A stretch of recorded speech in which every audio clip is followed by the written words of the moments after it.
Hi, അസ്സലാമു അലൈക്കും. ഇന്ന് നമ്മളൊരു ഗോബി മഞ്ചൂരി ഉണ്ടാക്കാമെന്ന് വിചാരിച്ചു. അപ്പോൾ ഞാൻ എല്ലാം ചേർത്ത് മിക്സ് ചെയ്തതിന് ശേഷമാണിത് വീഡിയോ എടുക്കാമെന്ന് വിചാരിച്ചത്. അപ്പം നമ്മളിത് മിക്സ് ചെയ്തതെന്ന് വെച്ച് കഴിഞ്ഞാൽ ആദ്യം നമ്മൾ കോളിഫ്ലവർ കുറച്ച് ചൂടുവെള്ളത്തിൽ ഒന്നിട്ട് വെച്ചേക്കണമേ. അപ്പോൾ അതിൻ്റെ ഈ പുഴുവൊക്കെ കാണും അതിനകത്ത്, അതൊക്കെ ഒന്ന് പോകാൻ വേണ്ടി. അതിന് ശേഷം നമ്മൾ കുറച്ച് മഞ്ഞൾപ്പൊടിയും മുളക് പൊടിയും കുറച്ച് കുരുമുളക് പൊടിയും ഉപ്പും പിന്നെ കോൺഫ്ലവറും പിന്നെ കുറച്ച് മൈദയും ഇത്രയും കൂടെ മിക്സ് ചെയ്തിട്ട് കുറച്ച് നേരം ഒരു അരമണിക്കൂർ വെച്ചേക്കണമേ, റെസ്റ്റിന് വെച്ചിട്ട്. അതിന് ശേഷം നമ്മൾ കുറച്ച് സൺഫ്ലവർ ഓയിൽ ഒഴിച്ചിട്ട് അത് വറുത്ത് കോരിയെടുക്കണമേ. അപ്പോൾ ഇത് ഒരു കോളിഫ്ലവറാണേ. അപ്പോൾ അതിൻ്റെ പകുതിയെ ഞങ്ങൾ എടുത്തോളൂ, ബാക്കി നമ്മളല്ലാതെ ഇങ്ങനെ കഴിക്കാമെന്ന് വിചാരിച്ചു. ഫസ്റ്റ് ഉണ്ടാക്കിയതിനകത്ത് മാവ് നന്നായിട്ട് പിടിച്ചില്ല, അപ്പോൾ ഞാൻ കുറച്ചും കൂടെ മിക്സ് ചെയ്തപ്പോൾ ശരിയായി. പിന്നെ നമ്മൾ അടുത്ത കൂടെ വറുത്ത് കോരിയതിന് ശേഷം അതിൽ തന്നെ നമ്മളൊരു കുറച്ച് ഓയിലെടുത്തിട്ട് വേറൊരു ചട്ടിക്കകത്തോട്ട് വെച്ചു. പിന്നെ കുറച്ച് കുഞ്ഞായിട്ട് അരിഞ്ഞ വെളുത്തുള്ളി കുറച്ച് അതിനകത്തിട്ട്, ആ വെളുത്തുള്ളി നല്ല ഒന്ന് ഇതായി വരുമ്പോഴത്തേക്ക് നമ്മൾ മൊരിഞ്ഞ് വരുമ്പോഴത്തേക്ക് അതിനകത്ത് നമ്മൾ അരിഞ്ഞ് വെച്ചേക്കുന്ന സവാളയും ക്യാപ്സിക്കം കൂടിയുണ്ട്, അത് ഇതിനകത്തോട്ട് നമ്മൾ ഇട്ട് കൊടുക്കുവാണേ.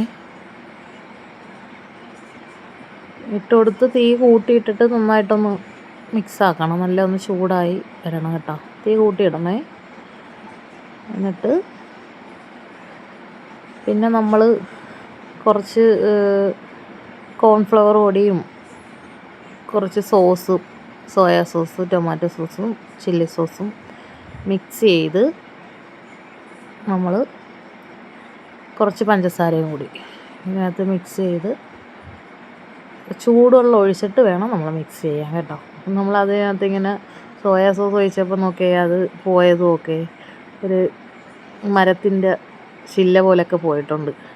നല്ല ഭംഗിയുണ്ടായിരുന്നു കാണാൻ. അപ്പം അതിനകത്ത് നമ്മൾ കുറച്ച് കോൺഫ്ലവർ ചേർക്കുന്നതാണ് കേട്ടോ. കോൺഫ്ലവർ ചേർത്തു നന്നായിട്ട് കുറച്ച് മിക്സ് ചെയ്യണം. മിക്സ് ചെയ്യുമ്പോൾ നമ്മളൊരു സ്പൂൺ പഞ്ചസാര ഇട്ടിട്ടുണ്ടായിരുന്നു, അതും കൂടെ ചേർത്തിട്ടാണ് മിക്സ് ചെയ്തിട്ട് അപ്പോഴത്തേക്ക് മറ്റേ ഇതൊന്ന് ചൂടായി വരുന്നുണ്ട്. ചൂടായി വരുമ്പോഴത്തേക്ക് അതിനകത്ത് ഇതങ്ങ് ഒഴിച്ച് കൊടുക്കണം. ഈ മിക്സ് ചെയ്ത് വെച്ചിരിക്കുന്ന സോസൊക്കെ ഒഴിച്ച് കൊടുക്കണേ. നല്ല കട്ട ഉണ്ടായിരുന്നു, അപ്പോൾ ആ കട്ടയൊക്കെ ഇങ്ങനെ പൊട്ടിച്ച് നന്നായിട്ട് മിക്സ് ചെയ്തിട്ട് വേണം അത് ഒഴിക്കാൻ. പിന്നെ നമ്മൾ ഒഴിച്ചതിന് ശേഷം നമുക്ക് ഗ്രേവിയൊക്കെ വേണമെങ്കിൽ കുറച്ച് ഗ്രേവി കൂട്ടാൻ വേണ്ടി കുറച്ച് ചൂടുവെള്ളം ഒഴിച്ച് കൊടുക്കുക കേട്ടോ. പിന്നെ സോസൊക്കെ കുറവാണെന്ന് തോന്നിയ ടേസ്റ്റൊക്കെ നോക്കിയിട്ട് കുറച്ചും കൂടിയൊക്കെ സോസൊക്കെ ഒഴിച്ച് കൊടുക്കും. ഞാൻ ഒഴിച്ചപ്പോൾ കുറച്ച് സോസൊക്കെ കുറവായിട്ട് തോന്നി, അപ്പോൾ ഞാൻ കുറച്ചും കൂടി സോസ് പിന്നെ കുറച്ച് പഞ്ചസാര ഒക്കെ ഇട്ട് കൊടുത്തായിരുന്നു കേട്ടോ. കുറച്ച് ഉപ്പും ഇട്ടിട്ടുണ്ടായിരുന്നേ. ഇത് നന്നായിട്ട് ചൂടാക്കണം. നന്നായിട്ടൊന്ന് ചൂടായി വരുമ്പോഴത്തേക്ക് നമ്മൾ മറ്റേ പൊരിച്ച് വെച്ചിരിക്കുന്നതുണ്ടല്ലോ മെയിൻ സാധനം, ചില്ലി ഗോപിയുടെ എന്തുവാണ് അത് ഇങ്ങോട്ട് ചേർത്ത് കൊടുക്കുകയാണ് കേട്ടോ. കോളിഫ്ലവർ അങ്ങോട്ട് ചേർത്ത് കൊടുത്തിട്ടുണ്ട്. നല്ല ടേസ്റ്റ് ഉണ്ടായിരുന്നു കേട്ടോ. നമ്മൾ കടയിൽ നിന്ന് വാങ്ങിക്കുന്ന അതേ ടേസ്റ്റ് തന്നെ ഉണ്ടായിരുന്നേ. നമ്മൾ വീട്ടിലുണ്ടാകുമ്പോൾ നമുക്ക് കുറേ കാണുകയും ചെയ്യും, ലാഭമല്ലേ. കടയിൽ നിന്നൊക്കെ വാങ്ങിക്കുമ്പോൾ കുറച്ചല്ലേ കിട്ടത്തുള്ളൂ. അപ്പോൾ ഇന്നത്തെ വീഡിയോ ഇത്രയൊക്കെയുള്ള. അടുത്ത വീഡിയോ ആയിട്ട്